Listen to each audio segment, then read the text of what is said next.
Ok, xin chào các bạn, chào mừng các bạn quay trở lại video của mình. Thì đã rất là lâu rồi mình mới ra một cái video mà làm vlog như này. Thì bây giờ là 11 giờ đêm.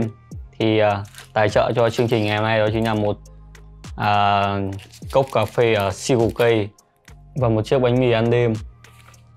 Thì chủ đề ngày hôm nay mình sẽ chia sẻ cho các bạn một số lưu ý cho những người mới bước vào thiết kế đồ họa hoặc là thiết kế những cái ảnh poster, banner và trên YouTube, cũng như là những cái ảnh trên fanpage để bán hàng. Thì một số cái lưu ý nhỏ như này thì sẽ giúp cho các bạn điều chỉnh được cái file thiết kế của mình nó đẹp hơn, nó chuyên nghiệp hơn và nó không còn giống như những cái file thiết kế hàng chợ nữa. Ok, thì bây giờ chúng ta sẽ bắt đầu đi vào một cái lưu ý thứ nhất. Thì đầu tiên mình muốn chia sẻ cho các bạn đó chính là cái màu sắc. Thì ở trong một cái file thiết kế của các bạn, mình thấy các bạn sử dụng màu sắc nó rất là nhiều và màu sắc nó phối hợp với nhau nó không phù hợp. Các bạn không kết hợp được cái bảng Pantone với cái bánh xem màu và những cái màu liền kề với nhau. Nếu các bạn không hiểu được cái nguyên lý thiết kế đó thì mình chỉ khuyên các bạn đơn giản như này thôi. Thì các bạn chỉ sử dụng hai màu cho mình, đúng hai màu. Một là cái màu chủ đạo của cái brand mà các bạn thiết kế cho ấy, và một cái màu gọi là một cái màu nền kề hoặc là một cái màu trắng đen để kết hợp với màu đó. Nếu màu trắng đen nó phù hợp thì mình nghĩ màu trắng hoặc màu đen chắc chắn nó sẽ phù hợp với tất cả các màu. Thì các bạn nên thiết kế một cái màu chủ đạo và một màu trắng đen. Thì đó là một cái cách phối màu rất là đơn giản và các bạn sử dụng cái màu nó ít màu thôi.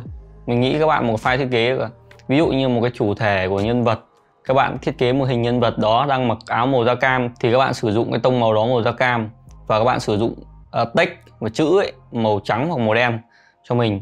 Thì các bạn không nên sử dụng quá nhiều màu mà cái tông màu chủ đạo đó là màu cam, nhưng mà các bạn lại sử dụng màu xanh lá, màu vàng và màu đỏ, màu tím vào đấy thì nó một cái file thiết kế cực kỳ là trông sợ. Và mình nghĩ các bạn nên sử dụng duy nhất hai màu cho mình, hai màu nhé. Trong cái file thiết kế các bạn không nên sử dụng quá 3 màu, trừ những người thiết kế quá đặc biệt và những người vẽ minh họa thì mình không nói đến. Còn nếu các bạn mới thiết kế thì mình khuyên các bạn sử dụng hai màu đủ lại thôi, nhiều nhất là 3 màu theo yêu cầu khách hàng.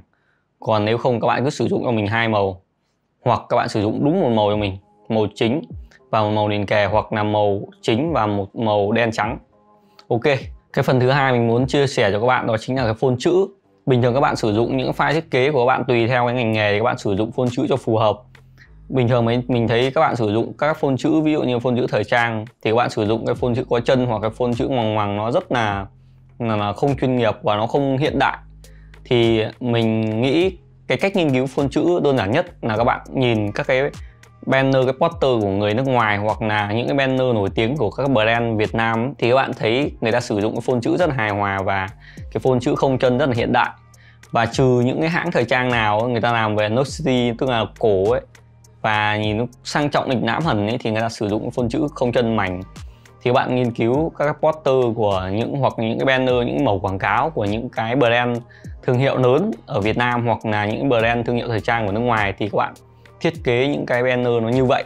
Thì mình nghĩ cái cách sử dụng phông chữ tốt nhất mới đầu cho những người chưa biết thì là bắt chước những cái, không phải bắt chước mà tham khảo những cái poster banner lớn của những cái người nổi tiếng hoặc là những cái brand nước ngoài Việt Nam hoặc những brand lớn nổi tiếng. Thì các bạn cứ làm theo những cái ảnh banner của người ta thì gần như cái phối phông chữ các bạn rất là ok. Ok, cái thứ ba mình muốn chia sẻ cho các bạn đó chính là cái bố cục và cái chủ thể chính. Thì các bạn nên chia cái bố cục text và chủ thể chính nó phân đôi ra, phần nhân vật và phần sản phẩm. Các bạn muốn cho to lên thì các bạn cho hai phần, còn phần text các bạn cho một phần.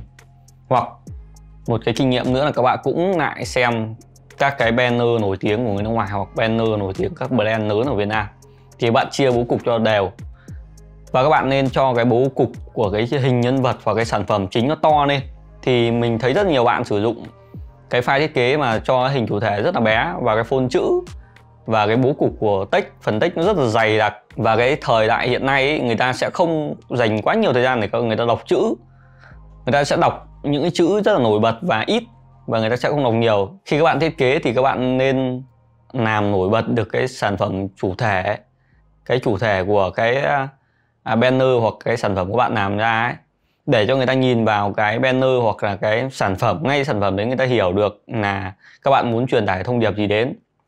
Thì các bạn cố gắng sử dụng cái stock cho phù hợp để cho người khác hoặc là các cái người dùng người ta mua, người ta dễ nhận diện ra thương hiệu, hoặc là dễ nhận diện ra cái sản phẩm các bạn muốn bán, hoặc là dễ nhận diện ra cái thông điệp các bạn muốn gửi tới người tiêu dùng. Đó cách tốt nhất.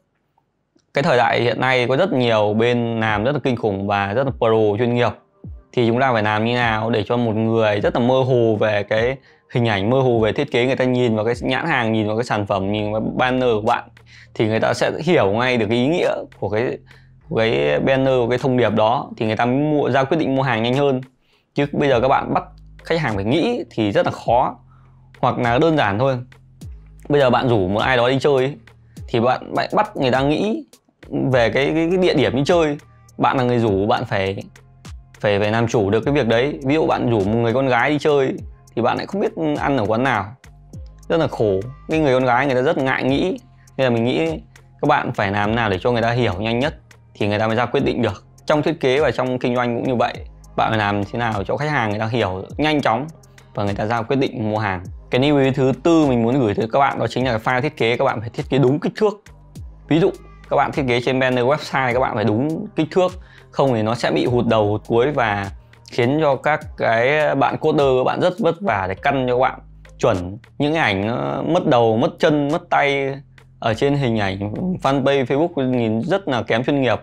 Nên các bạn thiết kế đúng kích thước, đủ kích thước thì khi các bạn tải lên, các bạn đặt làm ảnh bìa hoặc đặt làm avatar hoặc đặt tất cả các hình trong cái mẫu quảng cáo các bạn thì nó hiển thị đủ nội dung luôn. Không, người dùng chưa kích vào đã phải đủ nội dung rồi nhé. Tất cả những file mà chạy quảng cáo, mẫu màu quảng cáo mà đúng kích thước thì mình đã để ở trên fanpage Bigme, thì các bạn vào ấy xem và các bạn tải về để sau này các bạn thiết kế đúng kích thước như vậy. Và cái ảnh cover Facebook lẫn như cover YouTube hoặc là ảnh thumbnail YouTube thì bạn cũng nên thiết kế đúng kích thước để khi tải lên nó hiển thị đầy đủ nội dung cho người xem dễ hiểu nhất. Cái điểm thứ 5 là cái điều cuối cùng mình muốn chia sẻ với các bạn, đó là một cái điểm nhấn ở trong một cái file thiết kế của các bạn. Cái file thiết kế của các bạn có đẹp đến mấy nhưng mà cái file thiết kế của các bạn không có điểm nhấn thì nó cũng rất là vô vị và nó rất là bình thường, và nó không có một cái bản sắc riêng gì trong cái file thiết kế của bạn. Là sản phẩm mà các bạn thiết kế ra ấy, thì các bạn phải có một cái điểm nhấn gì đó cho cái file thiết kế của bạn. Nếu bạn không có điểm nhấn thì cái file thiết kế của bạn rất là kiểu nhạt nhòa và người ta không biết là cái điểm gì chính ở trong cái file thiết kế của bạn, và người ta cũng không biết là cái thương hiệu này, cái banner này đại diện cho thương hiệu nào.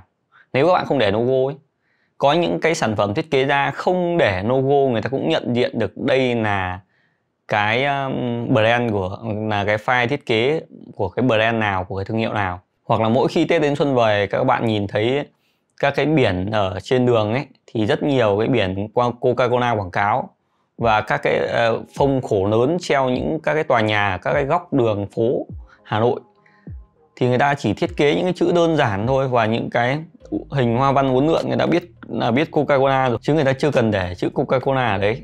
Cái nhận diện màu sắc và nhận diện cái pattern tín hiệu rất là quan trọng, nên các bạn một file thiết kế các bạn nên cho một cái điểm nhấn gì vào đó. Và sau này các bạn thiết kế nhiều cái thứ khác thì các bạn cũng nên cho một cái điểm nhấn gì vào để đánh dấu cái tên tuổi thiết kế của các bạn, hoặc là đánh dấu cái brand thiết kế của bạn, thì nó rất là hay. Thì cái video này mình cũng chia sẻ cho các bạn, cho những người mới bước vào thiết kế, thì những cái điểm đáng lưu ý rất là nhỏ như vậy để các bạn lưu ý trong một file thiết kế. Thì mình biết rằng khi vào thiết kế nó có rất nhiều tình huống khác nhau, không thể dập khuôn được, nên các bạn vận dụng 5 cái thứ mình chia sẻ cho các bạn để các bạn sáng tạo ra những cái thứ nó mới hơn. Thì mình hy vọng là cái video này sẽ hữu ích cho các bạn. Thì trong cái thời gian tới mình sẽ cố gắng ra nhiều video về kỹ thuật để cho các bạn nắm được những kỹ thuật ở trong Photoshop cũng như là Illustrator và video. Thì mình sẽ chia sẻ cho các bạn về thiết kế đồ họa và video. Và mong rằng trong cái thời gian sau ấy, thì mình cũng sẽ chia sẻ được cho các bạn về những cái kỹ thuật chạy Facebook hoặc là những cái kỹ thuật trong cái kinh doanh online marketing. Tại vì mình làm cho chủ yếu về cái mảng marketing, làm nào thúc đẩy doanh số hơn là kỹ thuật. Tại vì những cái thiết kế đồ họa này mình làm rất là nhiều năm rồi. Bây giờ mình dùng những cái kiến thức thực tế mình chia sẻ lại cho các bạn. Hy vọng là các bạn sẽ áp dụng được vào trong công việc của bạn. Ok, còn bây giờ thì xin chào và hẹn gặp lại các bạn ở những video tiếp theo nha. Xin chào.